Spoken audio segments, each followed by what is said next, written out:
Hello friends, welcome to our channel and I am your teacher engineer Praveen Kumar Bagde. दोस्तों, मैं आपको respiration system पढ़ा रहा था और विभिन्न कंपटीशन एग्जाम में रेस्पायरेशन सिस्टम से रिलेटेड बहुत से क्वेश्चन पूछे जाते हैं। तो दोस्तों, आज मैं आपको कोशिकीय श्वसन के बारे में बताने वाला हूं। तो बिना देरी के स्टार्ट करते हैं आज की अपनी स्टडी। Let's start now. दोस्तों, आज मैं आपको कोशिकीय श्वसन के बारे में बताने वाला हूं। तो दोस्तों, मैं आपको जानकारी के लिए बता दूं कि कोशिकीय श्वसन जो होती है यह एक प्रकार की ऐसी प्रक्रिया होती है जिसमें क्या होता है कि हमारे खाद्य पदार्थों का ऑक्सीजन के द्वारा ऑक्सीकरण किया जाता है। इस प्रक्रिया को कोशिकीय श्वसन कहा जाता है। कोशिकीय श्वसन जो होती है दोस्तों, यह दो प्रकार की होती है।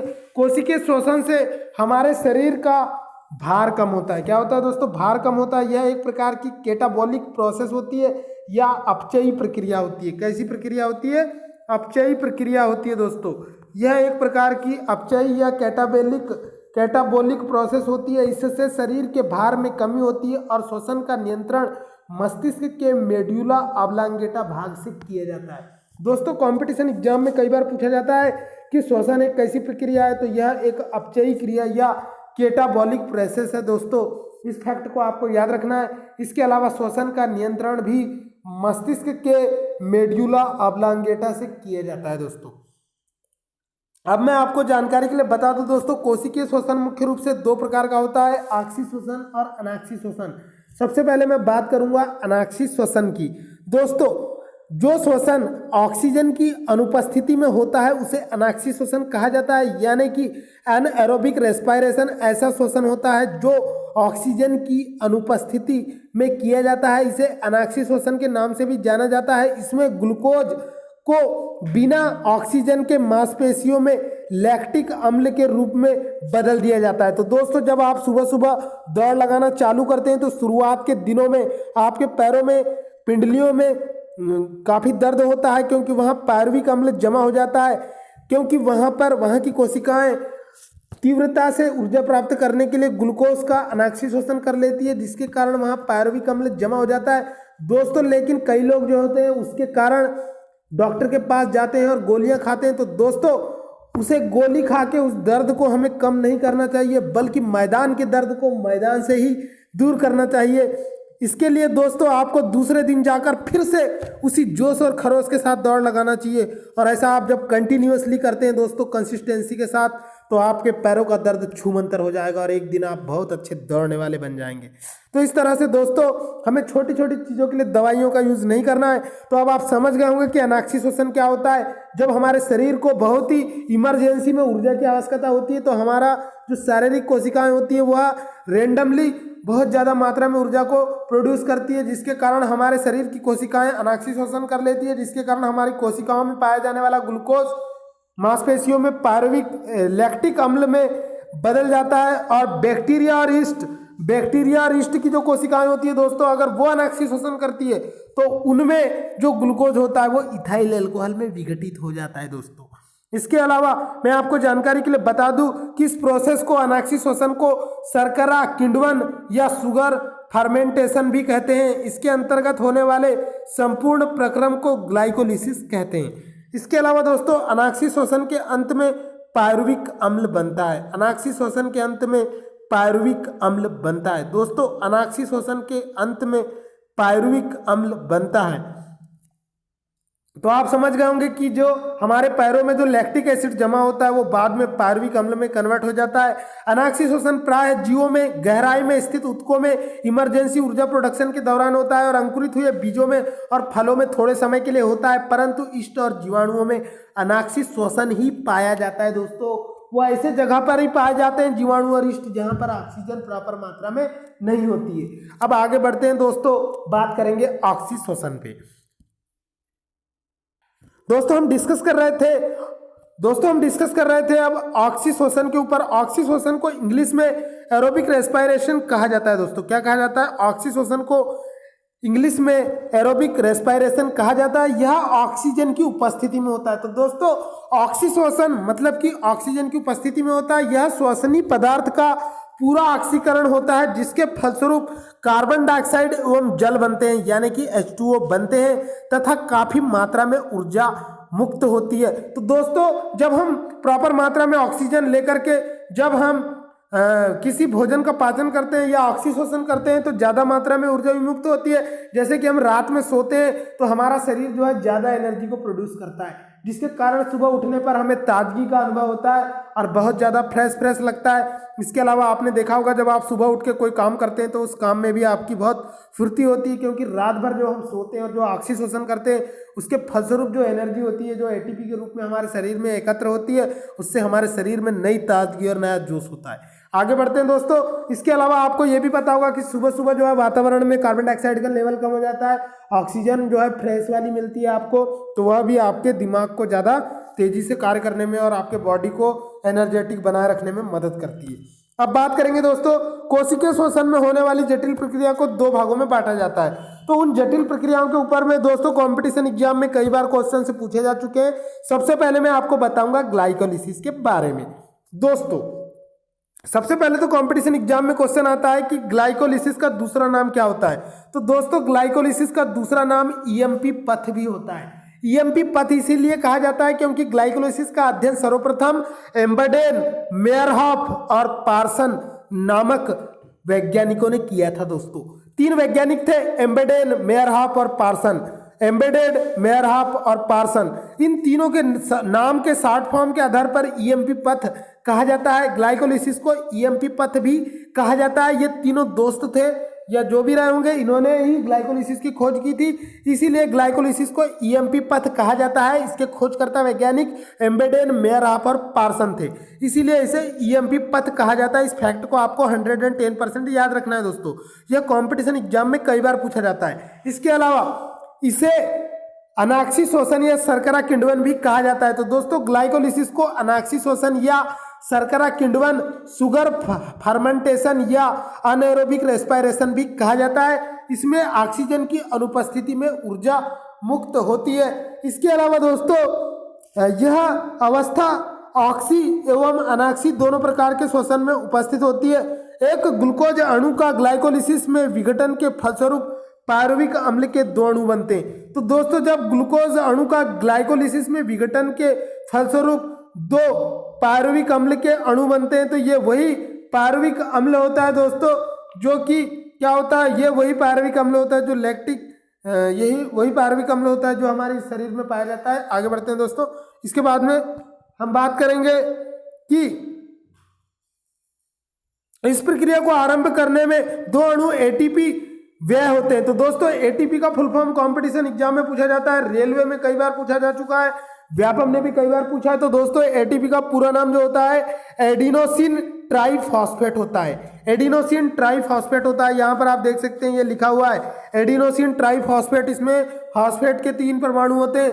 इसके अलावा दोस्तों इसे एडिनोसिन ट्राइफॉस्फेट कहा जाता है। एटीपी का पूरा नाम कंपटीशन एग्जाम में पूछा जाता है। तो ग्लाइकोलिसिस के प्रारंभ में एटीपी के 2 अणु व्यय होते हैं, किंतु प्रक्रिया के अंत में 4 अणु एटीपी प्राप्त होते हैं। यानी ग्लाइकोलिसिस को परफॉर्म करने के लिए 2 एटीपी खर्च करने पड़ते हैं, लेकिन मुनाफा होता है 4 एटीपी का।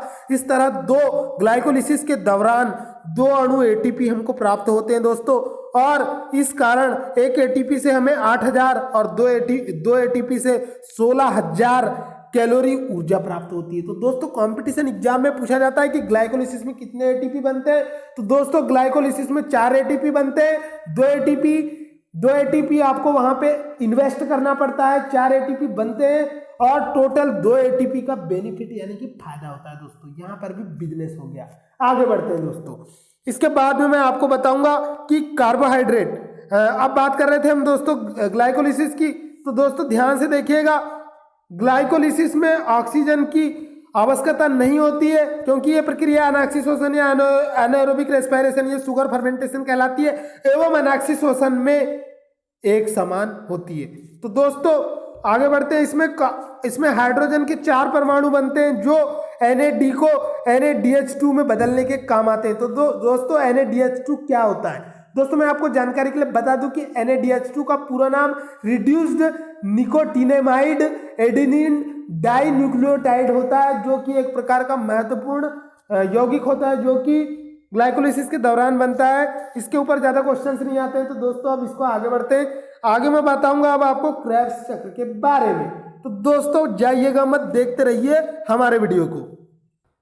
तो दोस्तों हम डिस्कस करेंगे क्रेब्स चक्र के ऊपर में। तो क्रेब्स चक्र को क्रेब्स साइकिल भी कहा जाता है। दोस्तों कॉम्पिटिशन एग्जाम में पूछा जाता है कि क्रेब्स साइकिल का डेवलपमेंट कब और किसने किया। तो दोस्तों क्रेब्स साइकिल का डेवलपमेंट या वर्णन जो है हैंस क्रेब ने 1937 में यानी कि आजादी के 10 साल पहले किया था दोस्तों। इसके अलावा मैं आपको जानकारी के लिए बता दूं दोस्तों कि इसमें साइट्रिक अम्ल चक्र या ट्राई कार्बोक्सिलिक चक्र भी कहा जाता है। तो क्रेब्स चक्र को साइट्रिक अम्ल चक्र या ट्राई कार्बोक्सिलिक चक्र भी कहा जाता है। और मैं आपको जानकारी के लिए बता दूं दोस्तों, ये वही साइट्रिक अम्ल है जो नींबू में पाया जाता है, नींबू या संतरे में पाया जाता है, जिसमें विटामिन सी की मात्रा बहुत ज्यादा होती है। इसके अलावा दोस्तों ये खट्टापन होता है इसमें, और ये क्रेब्स चक्र को वही नींबू में पाया जाने वाला साइट्रिक अम्ल चक्र या ट्राई कार्बोक्सिलिक चक्र भी कहा जाता है। और इसके अलावा दोस्तों ये जो क्रेब्स चक्र जो होता है ये माइटोकॉन्ड्रिया के अंदर विशेष एंजाइम की उपस्थिति में ही संपन्न होता है। एंजाइम क्या होते हैं दोस्तों? ये हमारे शरीर में पाए जाने वाले ऐसे पदार्थ होते हैं जो हमारी शरीर की प्रक्रियाओं को धीमा या तेज कर देते हैं, एक प्रकार के कैटलिस्ट या उत्प्रेरक की तरह कार्य करते हैं। आगे बढ़ते हैं दोस्तों, ये प्रक्रिया में भाग नहीं लेते परंतु उसकी गति को धीमा या स्लो या फास्ट कर देते हैं। इसके बाद मैं आपको बता दूं दोस्तों कि क्रेब्स चक्र में एडीपी के 2 अणु और एटीपी के 2 अणु बनते हैं। इस चक्र में हाइड्रोजन के 2 परमाणु 5 बार मुक्त होते हैं, यानी कि 10 हाइड्रोजन मुक्त होते हैं दोस्तों। और पूरे चक्र में 2 पायरुविक अम्ल के अणु बनते हैं, अतः कुल 6 अणु कार्बन डाइऑक्साइड के बनते हैं, यानी कि पूरे 6 अणु कार्बन डाइऑक्साइड के बनते हैं। हमारे तंत्र में अधिकतम एटीपी अणुओं का निर्माण क्रेब्स चक्र के दौरान ही होता है। तो दोस्तों कंपटीशन एग्जाम में पूछा जाता है कि हमारे तंत्र में अधिकतम एटीपी का निर्माण कब होता है? तो क्रेब्स चक्र के दौरान होता है। इसके अलावा दोस्तों मैं बात करूंगा ऊर्जा का उत्पादन। तो पायरुविक अम्ल में अणु के ऑक्सीकरण, देखो दोस्तों क्या होता है कि हमारे शरीर में ऊर्जा का उत्पादन कैसे होता है? Production of energy. दोस्तों जो पायरुविक अम्ल होता है उसके जो अणु होते हैं उनके ऑक्सीकरण से एटीपी का 1 अणु, 5 अणु NADH के और 1 अणु FADH का बनता है। यानी कि दोस्तों पायरुविक अम्ल के 1 अणु के ऑक्सीकरण से एटीपी का 1 अणु बना, 5 अणु NADH के और 1 अणु, 3 चीज बनी दोस्तों, एटीपी का 1 अणु, 5 अणु NADH के और 1 अणु NADH2 का। तो इस तरह से ये 3 चीजें बनी दोस्तों। पहला बना एटीपी का 1 अणु, इसके बाद में NADH का और फिर NADH2 का 1 अणु।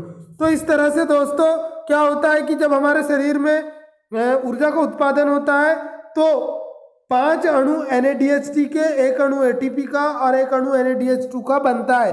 NADH के 1 अणु से 3 अणु एटीपी के व FADH2 के 1 अणु से एटीपी के 2 अणु प्राप्त होते हैं। इस प्रकार पायरुविक अम्ल के 1 अणु से हमें 18 अणु एटीपी प्राप्त होते हैं। ग्लूकोज के 1 अणु से 2 पायरुविक अम्ल के अणु बनते हैं। यानी कि पूरे क्रेब्स चक्र में क्या होता है?